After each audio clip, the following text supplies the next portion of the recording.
안녕하세요. 법무법인 감호 문정윤 변호사입니다. 김계환 변호사입니다. 오늘은 명의신탁 사례를 설명드리고자 합니다. 10번 사례인데요. 명의신탁 약정 해지를 이유로 소유권 이전 등기 청구를 한 경우에 관련된 사례입니다. 사건 기부터 보겠습니다. 피고는 명의수탁자인 지위에 있고요. 원고가 명의신탁자의 지위가 있는데 원고하고 피고는 인적관계입니다. 그러니까 원고의 조카가 이제 피고인데요. 2016년 1월 28일경에 이 피고는 A로부터 이 대상 사건의 부동산을 매수하기로 하는 계약을 체결을 하고 2016년 2월 17일에 이 사건 부동산, 이 대상 부동산에 대한 소유권 이전 등기를 격려를 했습니다. 근데 이전 등기를 하기 그 직전인 2016년 2월 12일경쯤에 원고와 피고 그리고 피고의 부친인 B, 그러니까 부친인 B는 이제 원고의 형입니다. 그리고 피고가 원고의 조카인 관계고요. 이 세 사람이 이제 약정을 체결하는데요. 이 사건 부동산에 대해서 한 3가지 정도의 내용의 약정을 체결합니다. 그 내용을 보면 이 사건 부동산은 원고와 원고의 형인 B가 2분의 1 지분씩으로 매수하는 것이다. 다만 그 소유 명의만 조카인 피고 명의로 해두는 거다. 라는 점을 명확하게 명시했고요. 그리고 피고가 결혼을 한다면 결혼과 동시에 이 사건 부동산의 소유권은 원고와 B에게 2분의 1씩 이전 등기를 해야 되고 원고와 B는 피고가 은행에서 대출금을 받은 그 대출금 채무를 인수하기로 한다. 이런 약정도 들어가 있었습니다. 그리고 만약에 이 부동산이 10년 이내에 처분이 된다고 한다면 그 처분 대금은 원고와 B에게 각각 2분의 1씩 배분하기로 한다. 이렇게 약정을 한 겁니다. 그러니까 신탁자와 수탁자 사이에 그 이제 부동산을 어떻게 정리할 것에 대한 대략적인 약정을 해둔 거죠. 그리고 명확하게 했습니다. 그러고 나서 원고가 이제 B에게 이 사건 명의신탁 약정을 해지하겠다. 또는 이 사건 약정서상 정한 내용대로이기 때문에 원고에게 이 사건 부동산의 2분의 1 지분을 2분의 1 지분에 관한 소유권 이전 등기를 이행하라라는 청구를 했습니다. 자, 여기까지가 사실관계고요. 자, 법원 판단과 관련돼서 또 김 변호사님께서 말씀해 주시겠습니다. 일단 이 계약 내용의 성격을 봐야 될 것 같습니다. 그러니까 결국은 원고 형제가 원고와 원고 형이 부동산을 매수를 하면서 조카인 피고 명의로 등기를 하기로 한 것 같아요. 그래서 매매 계약은 매도인은 A하고 피고 사이에 매매 계약을 체결하고 그다음 매매 대금은 이 원고 형제가 다 피고의 부친과 원고가 다 조달을 한 것 같고요. 다만 네. 그 중에 일부는 이 부동산을 담보로 해서 피고가 담보대출을 받아서 마련을 한 것 같습니다. 그렇기 네. 때문에 네. 담보대출금 인수를 하겠다라고 나온 거고요. 네. 10년 내 처분해서 대금 정산하기로 했던 요즘 말로 하면 갭 투자 그런 걸 의도해 두고 산 게 아닌가 싶은데 이 사건에서 청구 원인 자체는 명의신탁의 약정의 해지, 본인들 스스로도 원고 본인 스스로도 명의신탁의 약정이라고 설명을 합니다. 그렇게 주장한 거는 살 때 매매 대금도 원고와 원고 형이 부담을 했고 명의만 피고로 했다라는 걸 했다라는 부분, 이 약정 자체가 사실 명의신탁의 약정으로 봐도 거의 무방합니다. 네. 이런 부분이고요. 또 이 계약서를 쓸 때 약정서상에 이제 결혼하게 되면 지분 2분의 1을 넘기고 아니면 10년 이내 처분해서 대금을 처분한 대금으로 나누기로 했다라는 거죠. 그래서 그 약정에 따른 이제 이전 청구를 이렇게 선택적으로 청구를 했습니다. 이에 대해서 이제 법원은 그 원고 주장 자체로도 명의신탁 약정이고 계약 내용상으로 봐도 명의신탁 약정이 맞습니다. 근데 이 명의신탁 약정은 부동산 실명법상 지금 무효로 보고 있거든요. 명의신탁 약정과 명의신탁 약정에 대한 등기는 모두 다 무효로 보고 있습니다. 그러다 보니까 무효인 계약에 의해서 청구할 수가 없죠. 그러다 보니까 지금 원고 청구를 인정할 수가 없는 거고요. 그래서 이제 모두 다 기각이 됐습니다. 네. 약정 자체도 명의신탁이기 때문에 약정에 대한 청구도 안 되는 거고요. 그렇죠. 그러니까 애초에 무효인 거라서 뭐 해지도 의미가 없죠. 예, 제가 아까 사실관계 설명드린 내용 중에 한 가지 좀 빠뜨렸었는데 이 사건은 이제 매매 대금을 누가 지급했는가?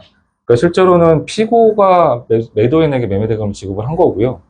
그러니까 원고하고 B가 피고한테 매매 대금을 지급해 준 거죠. 그렇죠. 사실상 매매 대금 부담은 원고와 원고 네. 형이 한 거죠. 그러니까 전형적인 어떻게 보면 전형적이라는 표현보다도 이 매도인 입장에서는 이 매매 계약의 당사자가 누구인가에 대해서 실질적으로 신탁 관계가 있는지 없는지에 대해서 아마 몰랐던 게 아닌가 보입니다. 그 사실관계에서 정확하진 않지만 아마 선의였던 것 같은데요.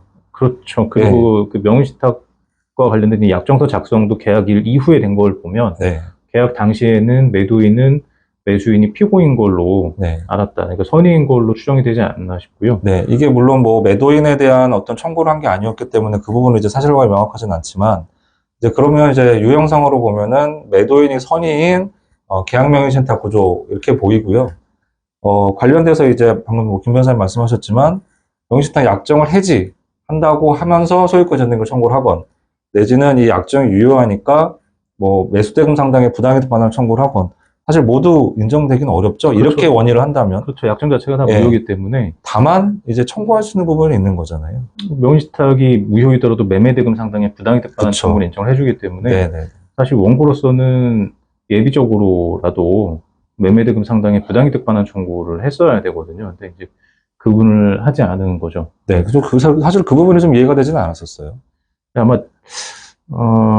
이유가 사실 일부는 좀 몇 가지 추정해 볼 수 있는 부분들은 있는데 만약에 이런 매매 행위 자체가 상행위에 유사한 거라고 한다면 네. 뭐 시효가 지났다라고 판단될 여지가 있는 부분도 있고요. 네. 5년 정도 대략 걸리거든요. 네네. 그다음에 이제 뭐 또 다른 가능성은 일단 뭐 이게 좀 사실 항소심이라서 항소심까지는 했어야 되는데 네. 그 대출금이 있다 보니까 네. 돈으로 받는 게 별로 의미가 없다라고 생각했을 수도 있을 것 같아요. 지분 아니면. 그리고 지금 명의신탁자가 둘이잖아요. 근데 다른 명의신탁자 한 분은 피고가 자기 아들이 되다 보니까 그렇죠. 소송을 안 하는 거죠. 예. 그래서 뭐 이 부분 이제 지분 아니면 별 의미가 없다라는 그런 사정 때문에 안 했을 수도 있을 것 같습니다. 네. 다만 좀 아쉽죠. 사실 뭐 다 기각이 되면 소송비용까지 물어야 되는데 그렇죠. 예비적으로라도 매매대금 상당히 부당이득 반환 청구를 안 한 부분은 아쉬움이 좀 남습니다. 네. 그냥 법리적인 건 그런데 이런 사건을 좀 보면 이제 그런 생각이 들어요. 결국에는 매수대금 상당, 처음에 매매 계약을 할 때 이 부동산의 가격이 만약에 1억이었다. 근데 현재 시가가 5억이다. 처분 대가는 청구할 수가 없는 거잖아요. 만약에 처분을 했다고 치면. 그렇죠. 그거는 그러니까 수탁자의 네. 몫이죠. 부동산의 그 상승분에 대한 거는 어쨌든 결국엔 수탁자한테 귀속되는 게 아닌가요? 수탁자한테 다 가죠. 그렇죠. 근데 그걸 뭐 청구할 수 있는 방법이 없죠. 그러니까 이게 참 명의신탁의 맹점이 되는 부분인 것 같습니다. 만약에 거꾸로 그 부동산 가격이 떨어졌다면 그건 또 수탁자가 또 부담해야 될 부분이잖아요. 근데 수탁자는 어차피 자기 돈 투자한 게 없어서요. 네. 근데 여기서는 담보대출 명의가 수탁자 명의로 돼 있으니까 네. 만약에 너무너무 떨어져서 그리고 대출금 상환도 못하고 네. 그러면 수탁자가 사실 그 피해를 또 안게 되는 문제는 있죠. 네. 그럼 반대로 그때 뭐 수탁자가 그러나 손해를 신탁자한테 청구할 수 있느냐 이제 이런 이슈가 생길 수는 있겠죠. 네. 아직 사실 그런 사례는 없지만 계속 그렇게 뭐 부동산 가격이 폭락하는 사태가 생긴다면 가능성이 없지는 않습니다. 네. 그래서 좀 새로운 뭐 과거 3, 4년 전만 해도 이제 부동산 가격이 마구 올랐을 때는 이제 오히려 수탁자가 좀 유리한 게 아닌가 하는 생각을 했지만 뭐 지금처럼 떨어지는 상황이라면 또 어떨까라는 것도 생각을 해봤거든요. 그렇죠. 그리고 또 이런 이슈도 있습니다. 뭐 사실 책에 소개된 사례도 있긴 있는데 그 매매대금 상당히 부당이득 반환 청구를 할 수 있다고 한다면 뭐 소멸시효 당연히 10년에 걸려요. 또 지연이자는 붙일 수 있는가? 사실 매매대금을 부담한 때부터 연 5%의 이자를 청구할 수 있는 거 아닌가라고 생각할 수 있는데 법원은 그렇게 보질 않거든요. 그래서 지연이자 기산점과 관련된 부분도 생각해 봐야 됩니다. 그 부동산 가격은 엄청 올랐는데 지연이자 기산점은 그거보다 한참 뒤로 밀리게 되면 결국은 신탁자는 큰 손해를 보는 거거든요. 그렇죠. 오히려 사실 이게 어떻게 보면 다른 사람 명의 빌려서 이렇게 하는 게 뭐 여러 가지 경우가 있겠지만 1세대 1주택 뭐 양도세 문제라든가 아니면 보유세 문제라든가 종부세 문제라든가 이런 것 때문에 좀 하는 경우가 많은데 오히려 이제 더 손해보는 경우도 있지 않은가 그런 생각도 좀 드네요. 저 세금 덜 내려고 하다가 소탐 대실할 수도 있습니다. 네. 부동산 뺏기고 돈도 제대로 못 받고 그럴 수도 있죠. 법으로 금지하는 건 하는 게 아닌 것 같아요. 뭐 다른 사람도 아니고 조카인데 네. 뭐 참 그런 사정이 좀 보이기도 합니다. 이 사례에서는. 특히 명신탁이 대부분 또 가족 간에 일어나는 경우들이 많은데 그렇죠. 정말 이렇게 배신당하는 경우들이 많고 예. 결국 친인척 가족들 간에 싸움이 나기도 합니다. 그래서 더더욱 법으로 금지하는 건 하면 안 됩니다. 그래도 구제받을 수 있는 부분이 있기 때문에 뭐 반드시 이 부분 또 확인할 필요가 있겠죠.